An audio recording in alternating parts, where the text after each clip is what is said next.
கிருஷ்ணன் ஒரு மிகப்பெரிய வள்ளல். நண்பர் ஒருவரின் ஏமாற்றத்தால் அனைத்து சொத்துக்களையும் இழந்துவிடுகிறார் கிருஷ்ணன். கிருஷ்ணன் தான் கட்டிய சத்திரத்திலேயே தன் மகன் ராஜாவை விட்டுவிட்டு எங்கோ சென்று விடுகிறார். ராஜா சத்திரத்திலேயே வளர்ந்து பெரியவனாகி கவிஞனாகவும் ஆசைப்படுகிறான். அதனால் பலரிடம் சென்று தன் கவிதைகளைக் காட்டி பிரசூரிக்க முயல்கிறான். அந்த ஊரிலேயே பத்மா தன் விதவைத் தாயார் பார்வதியுடனும் அண்ணனுடனும் வாழ்ந்து வருகிறார். பத்மாவின் அண்ணனுக்கு சென்னையில் துறைமுகத்தில் வேலை கிடைக்க குடும்பத்துடன் அங்கு செல்ல திட்டமிடுகிறார்கள். பத்மாவின் தாயார் பார்வதியோ தன் கணவன் வள்ளல் கிருஷ்ணனை ஏமாற்றிய பாவம் தன் பிள்ளைகளை பிடித்துவிடுமோ என பயப்படுகிறார். அதே நேரம் வள்ளல் கிருஷ்ணனின் நண்பர் ஒருவர் சென்னையில் இருக்கும் ராமலிங்கம் என்பவருக்கு சிபாரிசு கடிதம் ஒன்று கொடுத்து ராஜாவை அவரிடம் அனுப்புகிறார். சென்னை செல்லும் ரயிலில் பத்மாவின் அண்ணனை சந்திக்கிறான் ராஜு.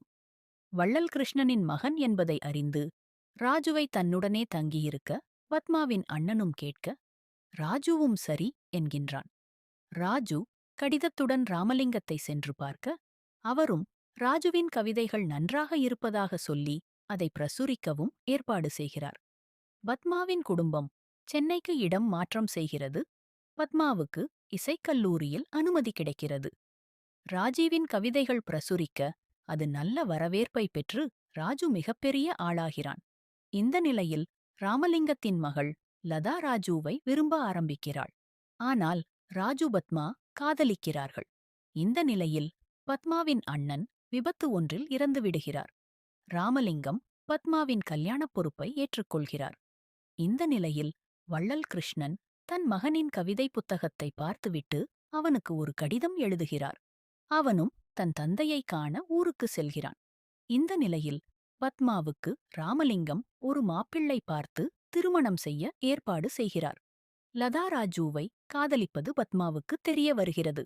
அதேபோல் பத்மா ராஜுவை காதலிப்பது பத்மாவின் அம்மாவுக்கும் தெரிய வருகிறது. பத்மாவின் அம்மா பத்மாவை மனம் மாற்றி ராமலிங்கம் பார்த்த அந்த மாப்பிள்ளைக்கு திருமணம் செய்து வைக்கிறார். வள்ளல் கிருஷ்ணன் இறந்துவிடுகிறார். மற்ற காரியங்களை செய்த ராஜீவுக்கு பத்மா எழுதிய கடிதம் மிக தாமதமாக கிடைக்கிறது. ராஜு சேர்வதற்குள் பத்மாவின் திருமணம் நடைபெறுகிறது. பத்மாவின் கணவன் ஒரு இருதய நோயாளி என்பதும் அவன் விரைவில் இறந்துவிடுவான் என்பதும் பத்மாவுக்கு தெரிந்து அதிர்ச்சியாகிறாள்.